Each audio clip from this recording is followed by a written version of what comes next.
Ladrões da Alegria, de Hernandes Dias Lopes. Capítulo 2. As pessoas. As pessoas nos fazem sofrer mais do que as circunstâncias adversas. Choramos mais pelas feridas provocadas pelas pessoas do que pelos reveses das circunstâncias. Possivelmente você traga no peito a ferida ou a cicatriz provocada por uma pessoa que lhe magoou. As pessoas nos decepcionam. Nós decepcionamos as pessoas. Somos muitas vezes algozes e não consoladores, abridores de feridas e não terapeutas da alma. Somos flageladores dos nossos irmãos, muitas vezes, e não amigos solidários que os sustentam nas horas de fraqueza. Somos capazes de chorar algumas vezes, condoídos com a dor dos nossos irmãos, como os amigos de Jó, para logo depois atingi-los impiedosamente com as nossas palavras ferinas e acusações descaridosas. Encarnamos muitas vezes a figura de um Doeg, espalhador inconsequente de boatos que geram morte e tragédia no arraial de Deus. 1 Samuel, capítulo 21, versos 7 a 9 e capítulo 22, versos 6 a 19. Na igreja de Filipos havia duas mulheres que estavam em conflito, Evódia e Sintique. Essas mulheres estavam batendo de frente uma com a outra. Há igrejas que estão em pé de guerra, há irmãos que não se falam, não se olham, não se toleram, não se amam. Reúnem-se no mesmo lugar, cantam os mesmos hinos, escutam o mesmo pastor, participam da mesma ceia, cantam no mesmo coral, mas são inimigos.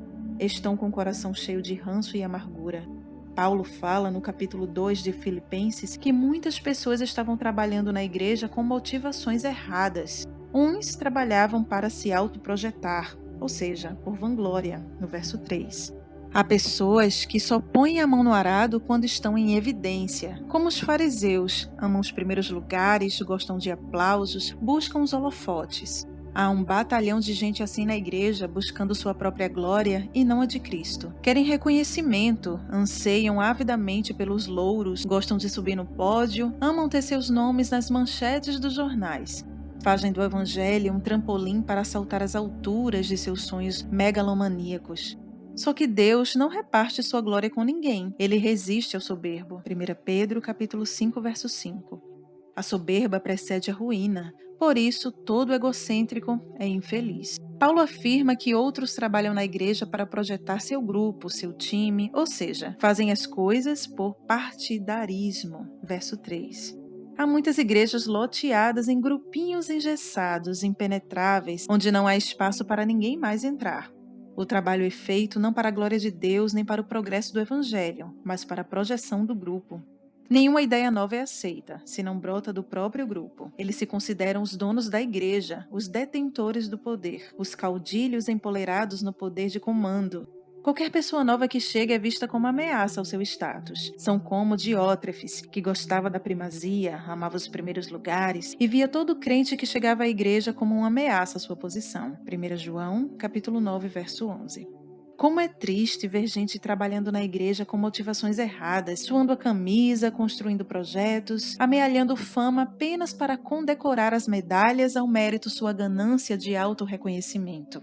Esse tipo de atitude, esse tipo de gente arrebenta com a comunhão da igreja, quebra o espírito de unidade, provoca feridas, causa dor, espalha estilhaços de amargura no coração das pessoas. Na verdade, há muitas pessoas machucadas na igreja. Há muitas pessoas que nunca se curaram de seus traumas.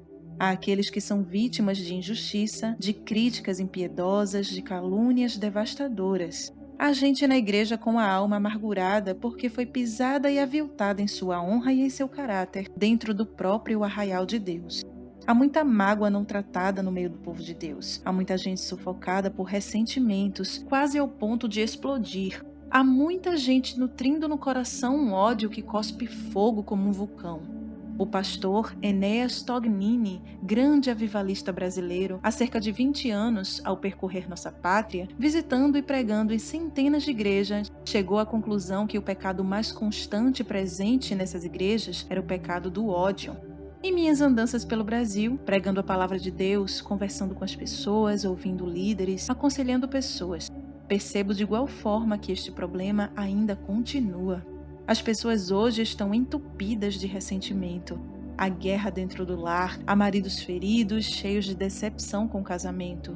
Há esposas que vivem um inferno existencial por conviver com um homem infiel e desleal. Há maridos profundamente abalados pela infidelidade de suas mulheres. Há filhos arrebentados, vítimas das brigas de seus pais. Há outros que jamais se curaram dos traumas provocados pelo divórcio dos pais. Há crianças que engolem seco a dura realidade de ver o seu lar se transformando num campo de contendas. Sim, a família está em crise. A alegria está sendo roubada da família.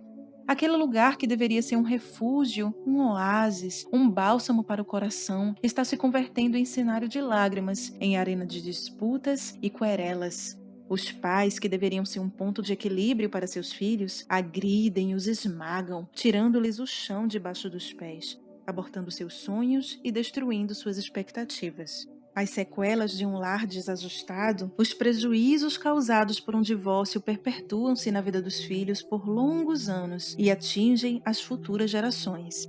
A dor é maior quando a ferida é feita por uma pessoa íntima. Salmo 55, versos 12 a 14. José do Egito sofreu mais pela atitude de seus irmãos em odiá-lo e vendê-lo como uma mercadoria do que pelas pessoas que o jogaram na cadeia.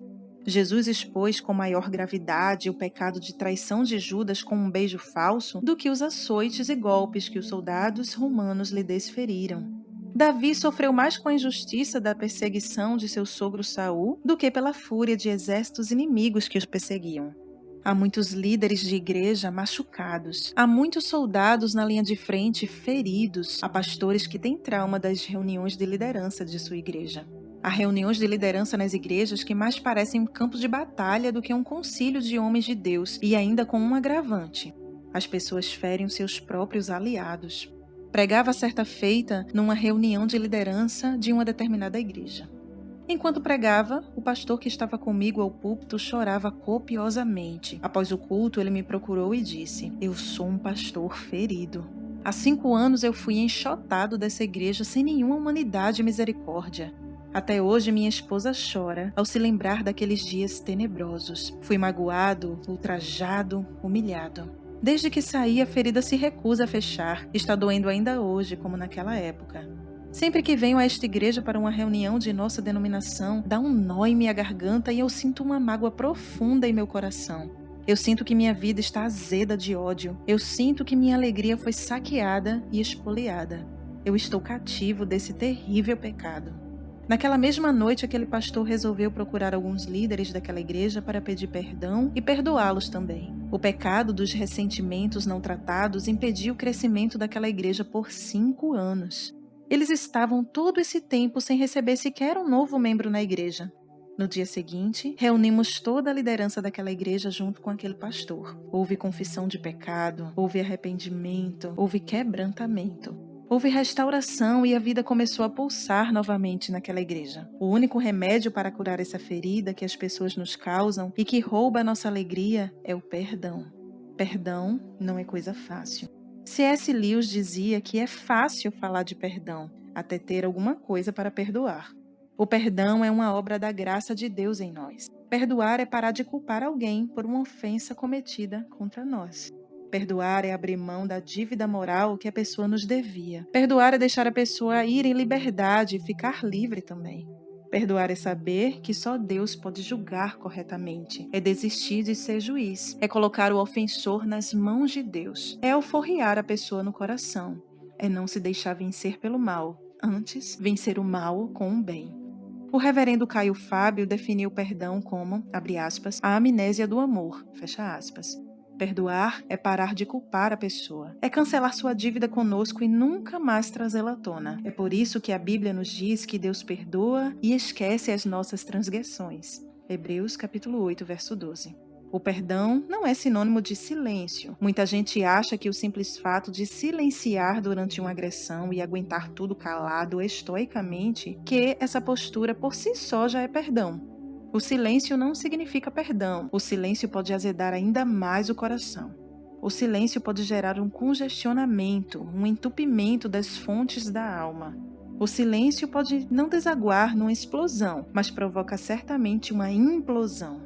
O silêncio é nutrido com um fogo contido que arde sem parar e alimenta o coração de cinzas e arroja a alma no cárcere da tristeza. Outros pensam que perdão é sinônimo de dar tempo. Abre aspas. Ah, eu estou dando um tempo. O tempo é um santo remédio para curar as feridas. O tempo é uma terapia que tira a alma das águas profundas da mágoa. Fecha aspas.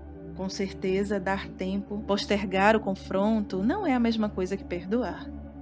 O tempo pode deixar a ferida mais profunda e mais purulenta. O tempo pode gangrenar ainda mais o machucado. Absalão, filho de Davi, não por encontrar no seu pai disposição para um confronto numa conversa aberta, começou a nutrir em seu coração uma mágoa profunda. Ele, então, começou a conspirar contra o seu pai para tomar o reino. Furtou o coração do povo, perseguiu o pai, desonrou o pai, e nessa infeliz empreitada, morreu. Não, o tempo não sara, adoece. O tempo não cura a ferida, a agrava. Dar tempo e adiar a solução não é sinônimo de perdão, mas porta aberta para o ressentimento. O que a Bíblia nos recomenda quando alguém nos decepciona e nos machuca não é deixar a pessoa de lado, não é dar um gelo, nem guardar ressentimento no coração. O isolamento é sinal de orgulho. O caminho da cura é o confronto, é a verdade em amor. Quando se trata de confronto, precisamos ter um grande cuidado, precisamos nos acautelar. Lucas capítulo 17, versos 3 a 5. Isso porque é possível sermos muito rigorosos com as pessoas. Podemos exceder, podemos machucá-las com a nossa fraqueza, podemos ser injustos com as pessoas. Alguns, em nome da transparência, são impiedosos. Às vezes, em nome do zelo, esmagamos as pessoas. Não podemos esmagar a cana quebrada, nem apagar a torcida que fumega. É preciso deixar claro que o confronto precisa ser com a pessoa envolvida no problema. Há muita decepção quando os problemas não são tratados pessoalmente, diretamente. Há feridas difíceis de serem curadas quando a vida de uma pessoa é atingida e exposta e seu nome é desgastado com comentários maledicentes. Esse tipo de comportamento adoece as relações, quebra a comunhão, atenta contra o amor, fere a verdade e provoca contenda entre os irmãos. Esse é o pecado que a alma de Deus abomina. Provérbios capítulo 6, versos 16 a 19. O confronto pessoal e direto é bíblico. Gálatas capítulo 6, verso 1. Foi o que Natã fez com Davi. Foi a atitude de Jesus com Pedro por 2 vezes. A primeira em Cesareia de Filipe, Mateus capítulo 16, verso 23, e a segunda no Mar da Galileia, João capítulo 21, versos 15 a 17. A primeira vez, quando Pedro tentou, por sugestionamento satânico, desviá-lo da cruz, Jesus disse, abre aspas, arreda, Satanás, tu és para mim pedra de tropeço, porque não cogitas das coisas de Deus e sim das dos homens, fecha aspas. Mateus capítulo 16, verso 23. Jesus mandou Satanás arredar, mas Pedro deveria ficar, pois em Pedro Jesus continuou investindo. Depois, Jesus o confrontou no Mar da Galileia, após sua triste negação. Ali, Jesus olhou em seus olhos e, em vez de esmagar a cana quebrada, perguntou, abre aspas, tu me amas? Fecha aspas. João, capítulo 21, versos 15 a 17. A confrontação em amor é terapia para a alma e abre as portas para o autêntico perdão. Mas como devemos perdoar? Em primeiro lugar, o perdão deve ser incondicional. Jesus contou a parábola do credor incompassivo. Mateus, capítulo 18, versos 23 a 35. Um homem devia 10.000 talentos e foi perdoado. Jesus estava usando aqui uma hipérbole, um exagero. Um homem não podia dever essa quantia toda. 10.000 talentos significa 350 mil quilos de ouro ou prata. Todos os impostos da Judéia, Galileia, Pérea e Samaria durante um ano inteiro somavam 800 talentos. 10.000 talentos eram os impostos de toda a nação judaica durante uns 13 anos. Assim como aquele homem não podia pagar uma conta tão alta, também nunca poderemos pagar a nossa dívida com Deus. Nós não merecemos o perdão de Deus, mas Ele nos deu gratuitamente, incondicionalmente. É assim que devemos também perdoar as pessoas que nos ofendem. Devemos perdoar até 70 vezes 7. Mateus, capítulo 18, versos 21 e 22. Devemos perdoar como Deus em Cristo nos perdoou. Colossenses, capítulo 3, versículo 13. Em segundo lugar, o perdão deve ser completo. Há pessoas que oferecem um perdão parcial. Absolvem das culpas, mas não restauram o relacionamento. Não cobram o passado, mas não buscam reconciliação no presente e conserto para o futuro. Quando o filho pródigo voltou para casa, pedindo perdão do pai, ele foi restaurado à dignidade de filho. Não apenas houve cobranças com respeito aos seus erros do passado, mas o relacionamento foi restaurado para uma nova vida. Seu pai não o deixou em casa como um trabalhador comum, antes festejou com júbilo a sua volta. Isso é perdão completo. Perdão implica restauração. Foi assim que José perdoou seus irmãos, não apenas deixando de jogá-los no cárcere, mas oferecendo-lhes o melhor do Egito. É assim que Deus trata conosco. Em terceiro lugar, o perdão deve ser imediato. Sofre muito quem guarda mágoa no coração. A pessoa torna-se escrava de quem ela odeia. A amargura perturba e contamina. Hebreus capítulo 12, verso 15. Quando uma pessoa está nutrindo ressentimento no coração, ela não tem paz. Ela se torna um poço de conflito. Sua alma vive perturbada. Quem não perdoa torna-se uma pessoa agressiva, mal-humorada, ranzinza, que contamina quem está ao seu lado. Torna-se uma péssima companhia. Precisamos aprender a perdoar com Jesus. Ele não revidou o ultraje com ultraje. Ele não apenas pediu ao Pai para perdoar seus algozes, como também atenuou o crime deles. Abre aspas. Pai, perdoa-lhes, porque eles não sabem o que fazem. Fecha aspas. Lucas capítulo 23, verso 34. A falta de perdão é um câncer maligno que tem destruído milhões de pessoas. Quem não perdoa vive em cativeiro. Vive acorrentado e subjugado. Quem não perdoa não tem paz nem descanso para a alma. Quem não perdoa azeda o coração, implode, autodestrói-se. Quem não perdoa é como um vulcão cuspindo fogo antes da devastadora erupção. Quem não perdoa é entregue aos verdugos. Eles eram torturadores profissionais que arrancavam das pessoas endividadas seus últimos centavos. A falta de perdão traz tormento no corpo, na mente e no espírito. Quem não perdoa não consegue orar. É impossível orar corretamente sem perdoar nossos inimigos. Marcos capítulo 11, verso 25. Até mesmo o estremecimento da relação conjugal impede a eficácia da oração. 1 Pedro capítulo 3, verso 7. Quem não perdoa não consegue cultuar a Deus. Nossas ofertas não são aceitas por Deus sem que primeiro acertemos nossas pendências com nossos irmãos. Mateus capítulo 5, versos 23 e 24. Não podemos receber o perdão de Deus se não perdoarmos. Mateus capítulo 6, verso 12. Deus não aceitou a oferta de Caim porque rejeitou a sua vida. Ele estava com o coração cheio de rancor. Se Deus não tem prazer em nossa vida, Ele não aceita as nossas ofertas nem o nosso culto. Quem não perdoa, adoece. A confissão é fonte de cura. Tiago capítulo 5, verso 16. Na igreja de Corinto, havia muitos crentes fracos, doentes e outros que já estavam mortos, por adiarem a solução de problemas de relacionamentos que acabaram por azedar a alma e adoecer o corpo. 1 Coríntios capítulo 11, versos 29 e 30. Quem não perdoa fica cativo do diabo. Onde não há perdão, Satanás prevalece. 1 Coríntios capítulo 2, versos 10 e 11. Onde há ira congelada, a porta aberta para o diabo entrar. Efésios capítulo 4, versos 26 e 27. O perdão, contudo, traz cura. Durante a Segunda Guerra Mundial, os judeus foram massacrados com impiedade pelos nazistas. Foram caçados, perseguidos, aviltados, expoliados, dizimados, lançados nos campos de concentração e torturados até a morte. Da carne dos judeus fizeram sabão, dos ossos fizeram armas e dos cabelos fizeram travesseiros para os soldados nazistas, exceto aqueles que foram fuzilados nos paredões, nas valas ou que foram queimados nas câmaras de gás. Nesse tempo, uma família foi apanhada na Holanda. Essa família de judeus guardava refugiados da atroz perseguição dentro de sua casa. Eles foram descobertos. Os membros da família foram espalhados pelos diversos lugares de tortura e morte e pereceram. Duas irmãs foram para o mesmo campo de concentração e sofreram crudelíssimas humilhações. Passaram fome, foram açoitadas com desumanidade. Sofreram toda sorte de humilhação em trabalhos forçados. Betsy e Cui Ten Boom padeceram na carne sofrimentos indescritíveis. Betsy, a irmã mais velha, não suportando a tortura emocional, moral e física, sucumbiu. Ao ser torturada por um soldado, já fragilizada pelos maus tratos, morreu diante dos olhares aterrorizados de sua irmã Cui. Aquela cena marcou a mente de Cui. O ódio, como fogo, crepitava em seu coração. Toda sua família foi esmagada inapelavelmente debaixo das botas infames dos soldados nazistas. Por um milagre de Deus, Cui saiu do campo de concentração. Sua vida foi poupada das câmaras de gás. Um dia, ela estava dando um testemunho numa igreja, na Alemanha, quando o ancião aproximou-se dela e estendeu a mão para cumprimentá-la. Imediatamente ela o reconheceu. Era o soldado nazista que havia açoitado sua irmã até a morte. Naquele momento, suas entranhas se moveram, seu estômago se revirou, seu coração se envenenou de ódio e todas as lembranças amargas do passado assaltaram sua mente com grande poder. Ela recolheu a mão e sentiu o gosto de sangue na boca. Toda a mágoa congelada em seu coração derreteu-se e inundou sua alma.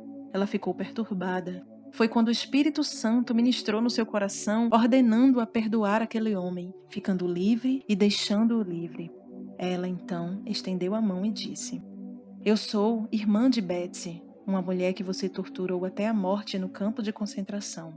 Seu crime bárbaro me fez sofrer muito, mas agora eu lhe perdoo em nome de Jesus. Cui Ten Boom ficou livre, curada e aliviada daquele terrível fardo, e deixou aquele homem também livre. O texto de Filipenses 2 mostra um modelo supremo de como viver a vida sem azedar, como sofrer afrontas sem empanturrar-se de amargura. Paulo diz que devemos ter o mesmo sentimento que houve também em Cristo Jesus. Verso 5. Que sentimento é esse? Ele se humilhou, ele, sendo rico, fez-se pobre. Sendo Deus, fez-se homem. Sendo Espírito imaculado, fez-se carne. Sendo Senhor, fez-se servo. Sendo bendito, fez-se maldição em nosso lugar. Sendo puro, fez-se pecado por nós. Ele abriu mão da sua glória excelsa, deixou os páramos celestiais e veio ao mundo. Vestiu-se de humildade, despojou-se dos privilégios da glória e entrou na nossa história. Sendo Deus Todo-Poderoso, nasceu de uma mulher. Sendo transcendente, deixou em um berço rude e foi envolvido com faixas. Sendo Rei Supremo sobre o universo, viveu como filho de um carpinteiro. Sendo dono do mundo, não tinha onde reclinar a cabeça. Ele se esvaziou completamente. Ele nunca reivindicou seus direitos para humilhar as pessoas. Pelo contrário, sendo ele Senhor e Mestre, cingiu-se com uma toalha e lavou os pés dos discípulos. João, capítulo 13, versos 1 a 13. Ele não veio para ser servido, mas para servir. O grande problema que enfrentamos para nos relacionarmos com as pessoas é o nosso orgulho. É a vaidade tola que temos de querer estar em destaque, sendo o centro das atenções. O egoísmo é uma barreira para um relacionamento saudável. Onde a vaidade impera, a comunhão desaparece. Onde prevalece o sentimento de autoexaltação, morre a possibilidade de harmonia nas relações interpessoais. Jesus não apenas se humilhou, mas também se sacrificou. Ele sofreu afrontas, ele foi escarnecido, zombado. A mesma multidão que o aplaudiu ruidosamente, saudando com hosanas e vivas de júbilo em sua entrada triunfal em Jerusalém, agora vocifera, transloucada e sangue sedenta a plenos pulmões. Abre aspas. Crucifica-o, crucifica-o. Fecha aspas. Jesus sofreu o ataque solerte do diabo que o espreitou em toda a sua trajetória. Sofreu o ataque ora velado, ora ostensivo e descaridoso dos fariseus. Enfrentou o ciúme doentio dos sacerdotes e escribas. Defrontou-se com a busca constante de benesses imediatas de uma multidão que apenas o seguia por interesses terrenos imediatos. Sofreu a traição de Judas, a negação de Pedro, a fúria do sinédrio, a loucura da multidão acirrada, a covardia de Pilatos, o abandono dos discípulos, a crueldade dos soldados. O suplício dos espinhos a ferir a fronte, a impiedade dos cravos a rasgar-lhe as mãos e os pés, os açoites malditos a surrar o corpo exausto, o lenho tosco, a rude cruz a expô-lo ao maior espetáculo público de horror e vergonha do universo. Quanta dor Jesus teve de sofrer! E por que sofreu? Para ter a alegria de nos conquistar com seu amor, de remir-nos no seu sangue, de justificar com sua morte e ressurreição. Isaías, capítulo 53, 11, Hebreus, capítulo 12, verso 2. Na verdade, quando olhamos para o exemplo de Cristo, percebemos que as pessoas só roubam a nossa alegria quando estamos com o coração entupido de orgulho e não de disposição de amá-las, perdoá-las e, se for preciso, sofrer por elas, para que essa relação seja mantida em comunhão. Jesus, além de se humilhar e sofrer, também morreu no mais maldito tipo de morte para revelar o seu amor mais profundo. Muitos estão dispostos a viver em comunhão com as pessoas, desde que isto não lhes custe nada. Jesus não mediu as consequências quando manifestou o seu amor. Ele foi para a cruz como ovelha muda diante dos seus tosqueadores. Isaías 53. Ele não abriu a sua boca, ele não revidou o traje com o traje. Ele não amaldiçoou nem lançou contra os seus algozes libelos imprecatórios, mas intercedeu junto ao Pai por eles e ainda defendeu-lhes a causa.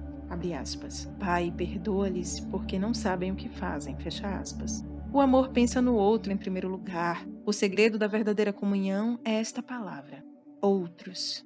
O nosso eu, em primeiro lugar, é o maior obstáculo para um relacionamento saudável e duradouro. Vemos a recompensa de Jesus. O Pai o exaltou sobremaneira, deu um nome supremo. Todos aqueles que o afrontaram agora vão se curvar diante dele. Quem se humilha será exaltado. A vitória não é dos orgulhosos, mas dos humildes. Deles é o reino dos céus. O segredo de viver feliz é pensar nos outros mais do que em nós mesmos. Todo egocêntrico é infeliz. O verdadeiro amor não visa os seus próprios interesses. Quando o nosso mundo gira em torno do nosso eu, da nossa vontade, preferência, caprichos e idiosincrasias, começamos a adoecer.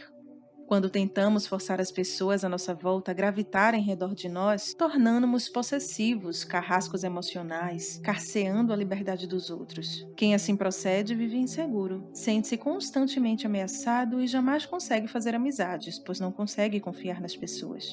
O egocentrismo, além de uma má formação da personalidade, é também um pecado grave. Ele causa contendas, o motivo das brigas, a razão do ciúme, o progenitor do desastre nas relações. Quantos lares desfeitos por causa desse mal? Quantas guerras de família em razão dessa atitude mesquinha? Quantas inimizades produzidas por essa postura? Quantas feridas são abertas no coração das pessoas por causa dessa atitude egocêntrica? Na igreja de Filipos, a comunhão da igreja estava comprometida por causa desse pecado. Não havia harmonia entre os irmãos. Eles não estavam unidos de coração. Havia discórdia entre eles, havia animosidade. Havia gente empanturrada de egoísmo. Havia pessoas que estavam trabalhando com motivações egoístas.